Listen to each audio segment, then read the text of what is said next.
Hey y'all, it's Kim.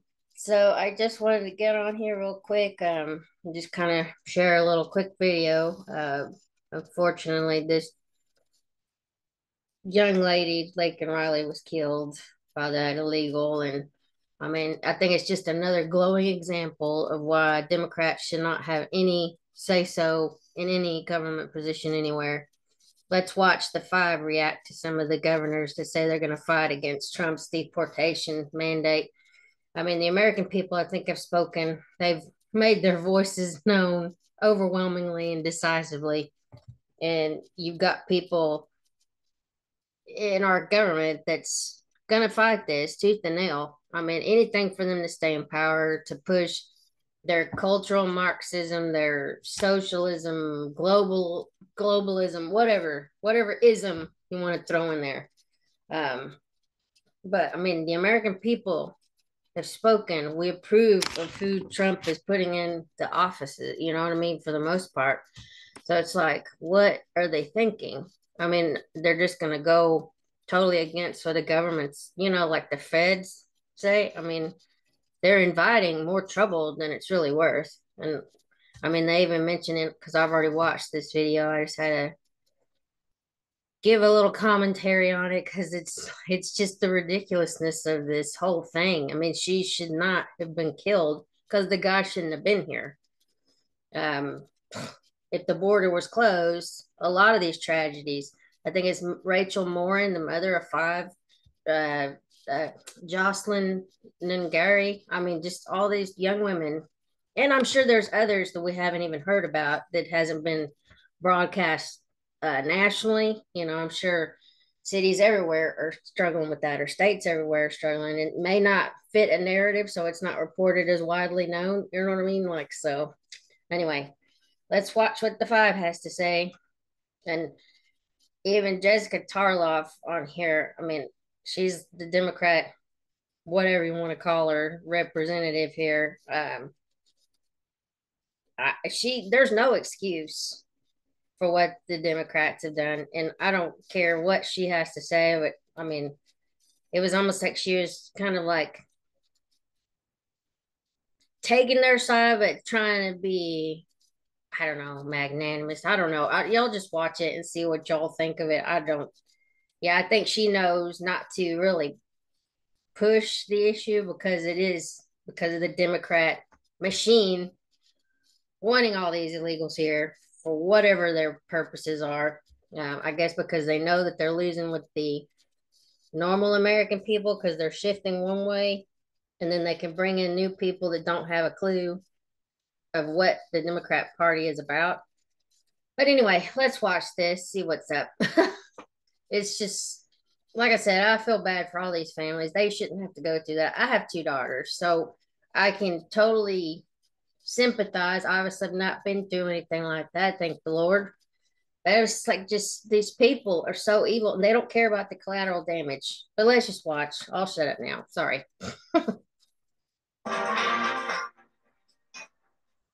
Hello, everyone. I'm Judge Janine Pirro, along with Jessica Tarlow, Jesse Waters, Sandra Smith, and Greg Gutfeld. It's 5 o'clock in New York City, and this is The Five.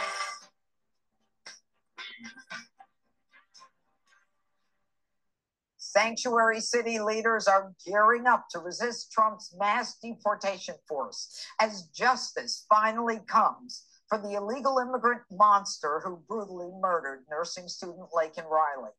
A judge in Georgia taking less than 20 minutes to find Jose Ibarra guilty of murder, sentencing the Venezuelan national who should have never been in this country in the first place to the maximum of life in prison without parole. Ibarra sat most emotionless in court as he listened to the heartbreaking victim impact statements from Laken's friends and family. If you had the ability to bring her back out of all this, I would give up every earthly possession I have to see her infectious smile, hear her contagious laugh, and her infamous love you girl. As a father, I am forever burdened with the pain of losing my child. I'll spend the rest of my life trying to navigate this grief, trying to make sense of the world that took my daughter from our family. But I will never Laken Riley's story is a gut punch reminder of why the majority of Americans back President-elect Trump's plan for mass deportations. Ibarra was a member of the bloodthirsty Tren de Aragua gang, which DHS claims has spread to over 17 states and counting. But all the Democrats want to do is resist. Los Angeles City Council approving a, quote, sanctuary city ordinance, preventing any cooperation with federal authorities.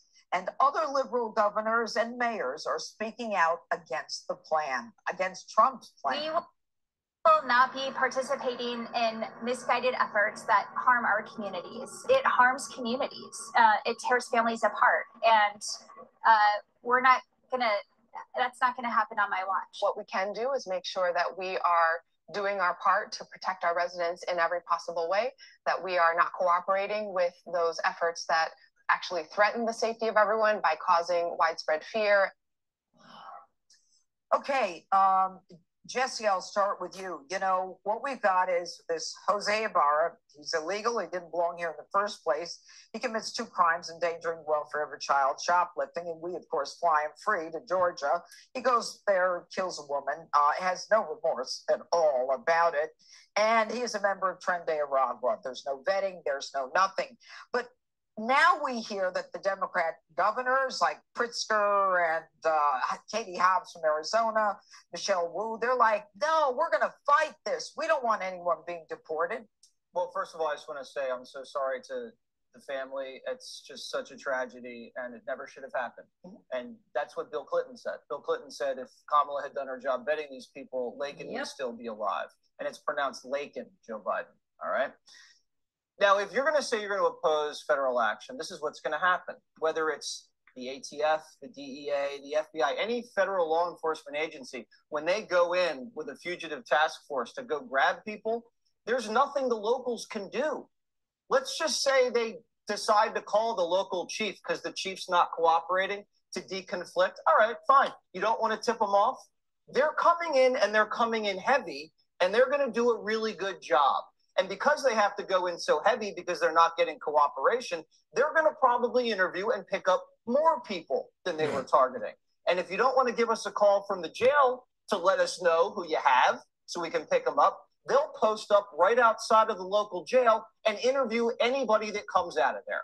That's what's going to do. So if they're actually inviting more federal presence by not cooperating, that means more migrants, not just criminals.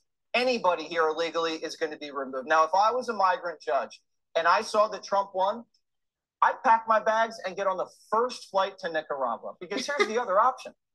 6 a.m., ICE knocks on your door, puts you in a van. You haven't brushed your teeth. You haven't packed. Maybe your wife had already left for work. Where's she now? So they're going to put you in a van. They're going to take you to a military base where there's going to be hundreds of other migrants who aren't going to be very happy. And they're going to probably have you there for 3 to 4 weeks until they put you on a flight and send you back to Nicaragua. And then you have to do the walk of shame. If you go back on your own terms and you arrive at the village, you can say, you know what, Boston wasn't for me, didn't like the food. Let me regale you with my adventures in Estados Unidos. You could do it that way, or you could do it the other way. It's their choice at this point. You know, the interesting part of this is, Jessica, that I don't understand, is that you've got these mayors, Michelle Wu, who, you know, she literally has gotten rid of her the gang unit in her police department. She's given the names of her enemies to the police department. Can you imagine if Donald Trump did that? But she's defying this mass deportation push with a lot of the others because it's causing fear. And yet what she's doing is she's protecting convicted felons, people who want. Well, and when you break the law, you should have an amount of fear. So even if you came here years ago and you never got your legal documents to remain in the country, you should have some fear. You broke the law to get here. So yes, you break the law, you should have some fear. It's consequences. Actions have consequences. 0.4 million have final deportation orders who haven't been deported. Are they anti-American or just pro-illegal? I think it's more nuanced than that. And what I would have done if I was responding to this is articulate the distinction between people like Jose Ibarra and other people who have committed crimes here who must go. And the mandate from the election, I mean, Massachusetts moved 6-7 points to the right. I mean, people were voting for Elizabeth Warren who were voting for Donald Trump. And part of that definitely was the overcrowding of our big cities because of the migrant crisis. And everyone does know that while everyone who is here is not someone who is guilty of a crime or would even commit a crime, majority are good people, that there are some who have slipped through the cracks. So I would just say we are a sanctuary city. It is important to us that those who live here and contribute feel safe in their homes, but we want to do everything possible to make sure that the bad people who do not belong here and who abuse our system go. And I look forward to working with the federal government in doing that in an orderly fashion. So you think that this resistance is a bad idea, especially when it comes to the 1.4 million, to the 13,000 convicted murderers, to the sexual assault, to those who were guilty? I don't think that anyone actually thinks that isn't a good idea. Honestly, yeah, they do. No, they don't. I think that they are misreading. It's causing fear. Who gives a damn about fear if Americans are in danger? Like I led with, I think that she should have been clearer in what she was articulating, which is I don't want to create fear amongst people who are here. They may be undocumented, but they are leading good and just lives, not committing crimes, and criminals. I don't know any Democrat that says that these criminals should remain here. Well, Sandra, then why wouldn't they come out and say, as opposed to saying, I will not let my police department give information to ICE, why wouldn't these alleged good Democrats who care about Americans say, we will cooperate if and give information if it involves a convicted felon, a sex offender, or someone who has already had a final order of deportation? Well, they could say that it easily. But I just heard you say slip through the cracks, Jessica, and I think that would be assuming there was a wall. There's no slipping through cracks. I mean, there are many of these people who are here. Paul Morrow joined me directly following his sentencing today. And he said, after walking that same jogging trail where she was brutally murdered by this monster in this heinous, heinous act, he said, Paul Morrow, there are more of them. And they target women. And you look at him sitting in that courtroom today, as we did for a solid hour during our show this afternoon. He showed zero emotion. And it tells you a lot about this man. And the reason why they're able to carry out these horrific murders, because they don't value human life. He doesn't value his own, as he is sentenced to life in prison without parole. And he certainly did not respect life in the form of Laken Riley. That mother in that courtroom today was burying her head in her hands. She was inconsolable, as our producer in that courtroom was detailing. This could have been settled down in Georgia, right? But he presumed his innocence all the way through, took this through trial. The victims that spoke out in that courtroom, it was chilling. Her sorority sisters, her roommates, her friends, her sister, who is now an only child. It was heart-wrenching to watch this. And so, Jessica, I mean, what we saw in this election was people who saw cases like this rise to the forefront. And they said, this cannot happen where we live. This girl, this nursing student, went out for a run one day and wound up dead. And that story ended up in living rooms all over this country. And people said, that's enough. You know, Greg, two things. There is an intel memo in the intelligence memo that says that as more Venezuelans continue to populate the United States, there is an even greater chance that TDA becomes increasingly, increases its number. Why are we not vetting these people? Well, I don't think we have to. I think we have the solution. We know. We send them to Mayor Michelle Wu's house. If she's vowing not to cooperate with deporting illegal aliens, well, now we know where to send them. Yep. We send them not to their cities, but to their homes. And every time that criminal leaves the city block, you put him back on. I will pay for the bus tickets. I'm happy to do that. If Wu wants to be a hero under her fake virtue signaling, then she should absorb both the risk and the responsibility for the public stance that she's taking. You know, this is a moment in time where you wish there was a death penalty, but perhaps there will be an inmate in that facility who will step in to fill that hole and take care of business. You know, Wu and others should consider themselves lucky that Ibarra wasn't sent to Boston where she could have been nearly raped and murdered. It's amazing that a woman can take that kind of stance in a situation where another woman is murdered. It could have been Michelle Wu. Could have been, does she have a daughter? I don't know. I didn't do that research. I don't care. But if you want totalitarianism, talk about putting ideology before the needs of citizens.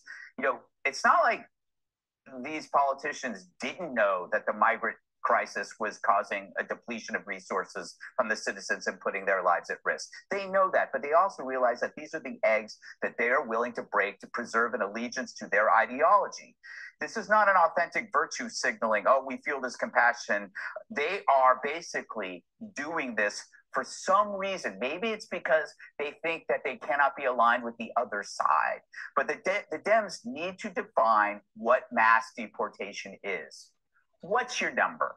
What number are you comfortable with? Because if you can't give a number, we're going to do it. We're going to shut off the border. We're going to remove the criminals, followed by the illegals who just got in. And then we're going to stop when it's under control. Because it's not a social question. It's an economic one. How much can your city, your suburb, or your state can handle? You don't know economics. You don't even know how to protect your citizens. You're no longer welcome at the table.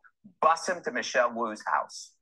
I'll help pay too. Yes. By the way, there should be a death penalty if an illegal kills an American citizen. It's time. She had a right to be there.